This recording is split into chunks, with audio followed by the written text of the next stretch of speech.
Welcome everybody to the Grim Soul Taker Show. This Grim Soul Taker Spotlight is on video games that I played while I was gone. It's called the Grimreview.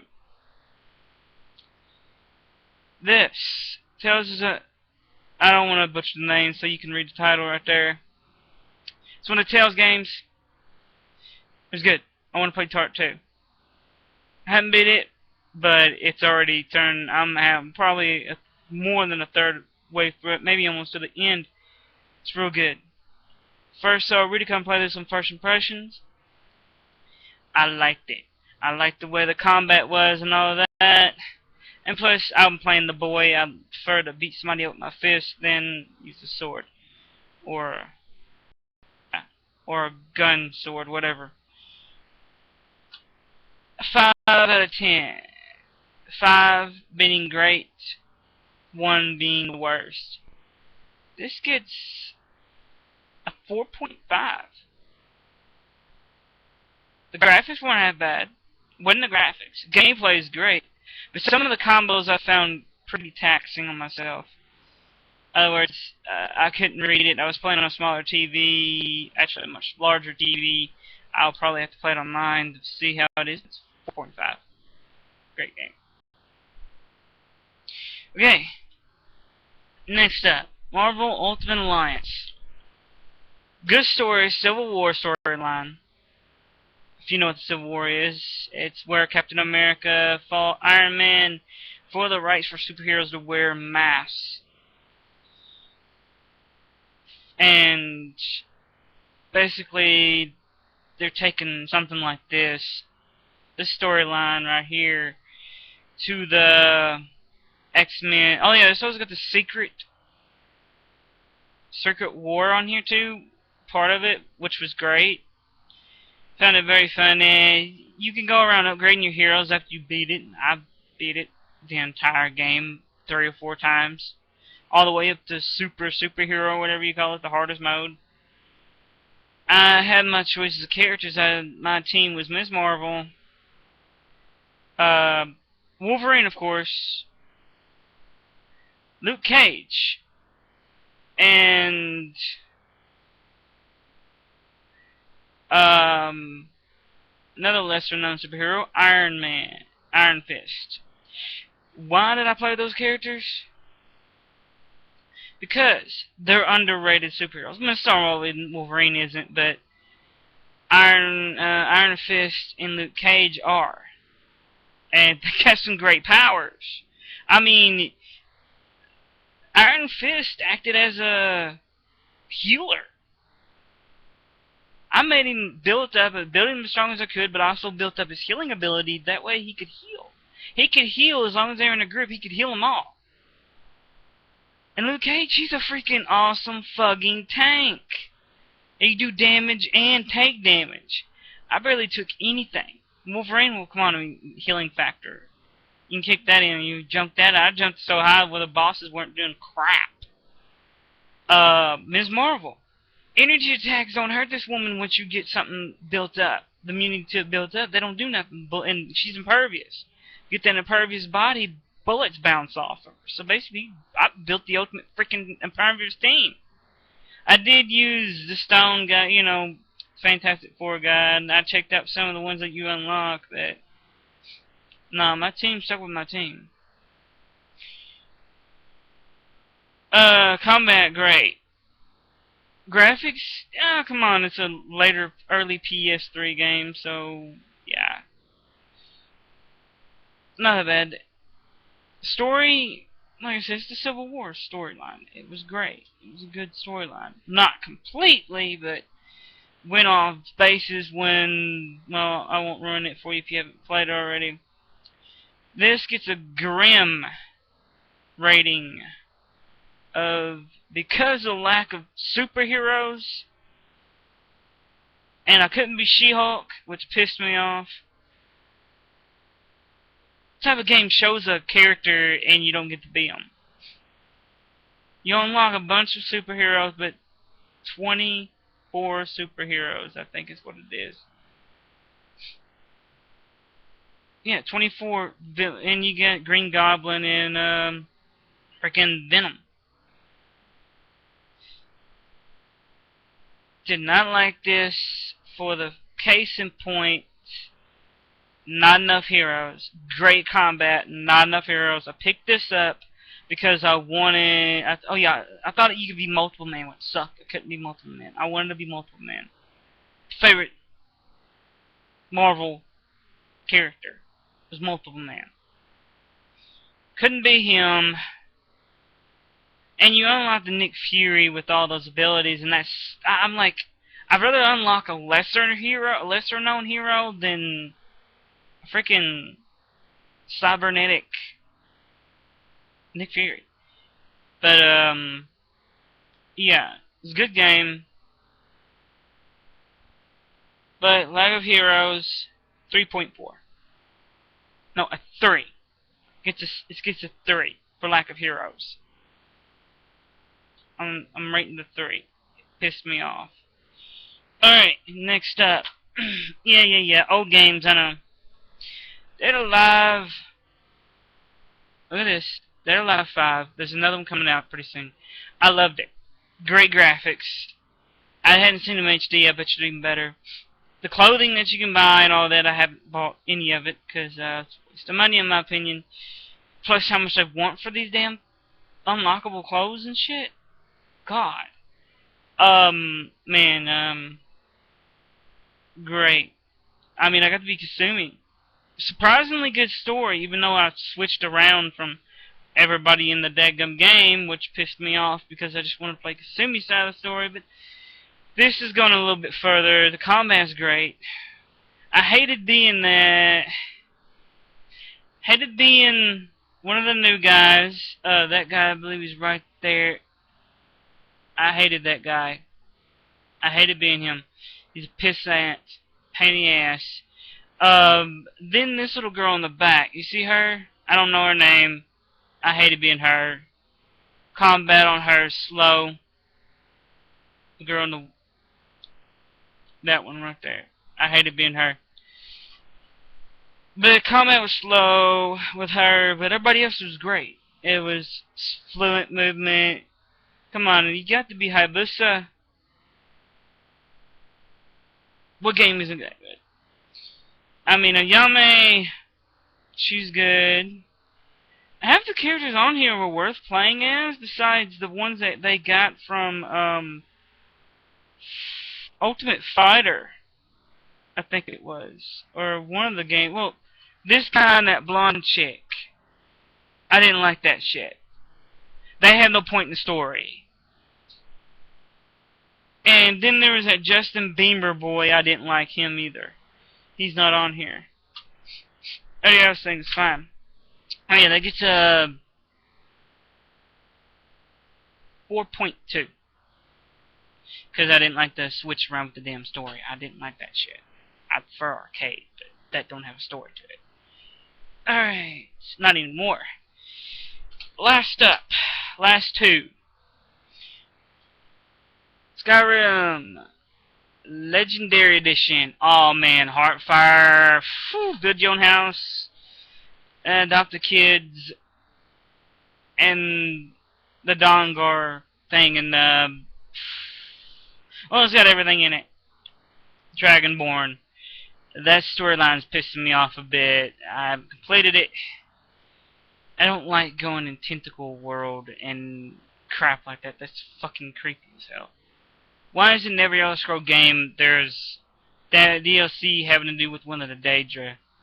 I mean, I'd rather do it with the chick that has the Nightmare World. You know, the one with the horns and all that. I forgot her name, but I liked her. I was watching some lore on this game and some others. Oh yeah, this, because it's add-on content, adds on to a story. It's got two that add more story to it. This is what DLC should be, morons. Not in clothing, not crap like that. DLC that freaking adds story to a game. Not skins. Not crap Call of Duty crap putting out. DLC should be story driven. Not aesthetics. Finally, actually I got a 6 one, but I hated it so bad. I hated. Oh yeah. Grim rating 4. No, 5 out of 5. It's not a perfect game. I've got a scale of 5, I know, but it can go a little higher. But this didn't exceed everything I wanted it to exceed. Still got the damn glitches in it and shit like that. They could have even fixed in this, but they didn't. It can't go higher, guys. It's just that the best is 5 out of 5. But it can go higher. Grim rating. Next up, we have, yes, I know this is an old game, but it's getting deals coming on PS4 too soon, and 360 with downloadable content. Story-wise, Crazy Psychopath, love it. A know-nothing, sympathetic guy, like it. I don't like the second part of the story that you got to do before you after the tutorial, during the part of the tutorial. I don't like that. I don't like that game. I don't like Franklin. I don't like Franklin. I hated his part of the story. It was more gangster bullcrap, and like we didn't already get enough of that out of San Andreas. That pissed me off. Next up, I like this psychopath. I mean, if you don't like this guy, then something's wrong with you. He's hilarious. Now, you got the normal guy who isn't really normal either, but you get what I'm saying. Really, like I said, it's got a grim scale of good games, and this is a 5.5. It would be a 5.6, but I had to deal with Franklin's story, and I don't like switching around 3 people, let alone 2 people. Pisses me off on that part. That in online you got a bunch of jackasses that take crap away from you. That they'll kill you for no reason, just because they want to have fun. I've had a guy online aspect get to 4 point. No, it gets a 3. No, it gets a 1. Online aspect gets a 1 out of 5 because they don't got anything on there other than the passive mode. They can still kill you in passive mode. Still kill you if they run you over or blow a car up next to you, which they do for the fun of it. Until they can get these ass jacks out of there, even though you can vote them out, which the entire it should take at least 3 people to vote somebody out, not the entire thing. It can be 20, 40 to 50 people, 20 people on there. Or less. I don't know, more or less. I'm not sure. Most I've seen was like 13. And if just one person is voting to kick a guy out, nobody, and then there's 2 people, nobody else, then it don't get passed, he doesn't get kicked. So, that online spec gets a 1. This, a 4.4.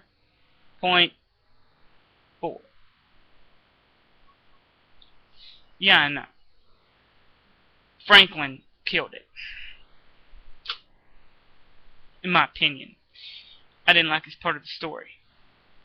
And that and the newbie freaking choosing who lives and who dies. That's stupid. Okay. Now for the game that I got rid of.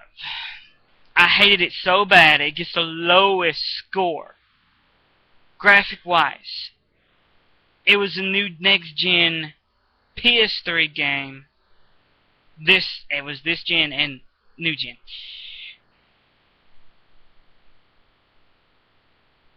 Sucked. It was like a beginner's. Okay. This game's graphics were better than that game, the game I'm talking about.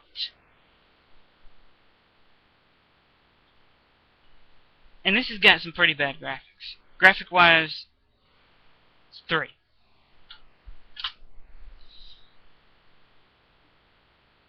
The story of this game was intriguing.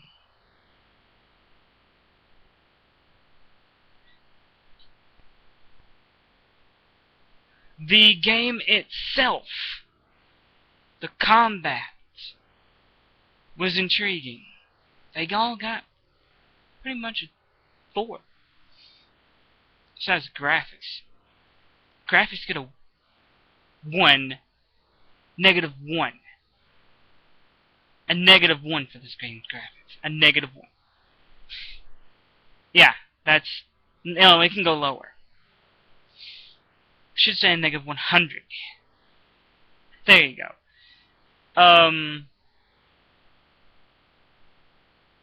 Combat.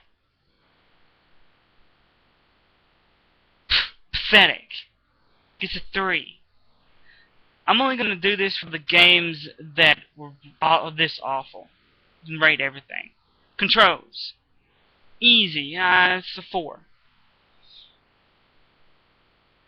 Name of this game. I'm going to get hate for this, and I don't give a damn, because this game was so freaking hyped at E3 and everything. Everybody was excited about it, even for the PS3 owners. They saw it on PS4, 360, Xbox One.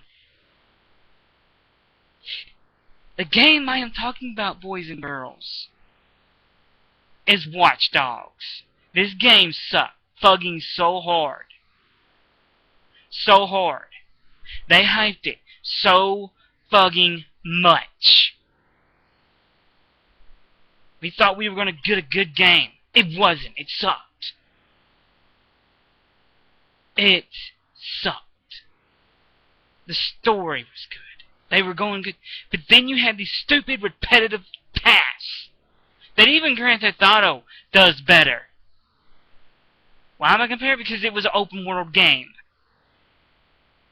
Had Grand Theft Auto aspects as well. Rockstar, yeah. Oh, they had a long time dealing with this game. Ubisoft, I expected fucking better. Better. You pissed me off, Ubisoft. I'm just gonna tell you this right now.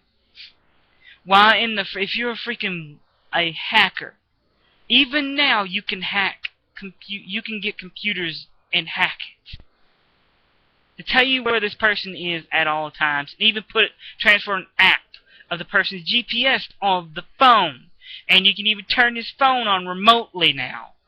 Someone else's phone if you're a good enough hacker, which he seems to be. Why the hell couldn't you do that to everybody you had to follow around? It gets a -100. A -100. The game, period, overall, nothing saved it. With that, I give you the Grim review and say good luck, good night, and peace out.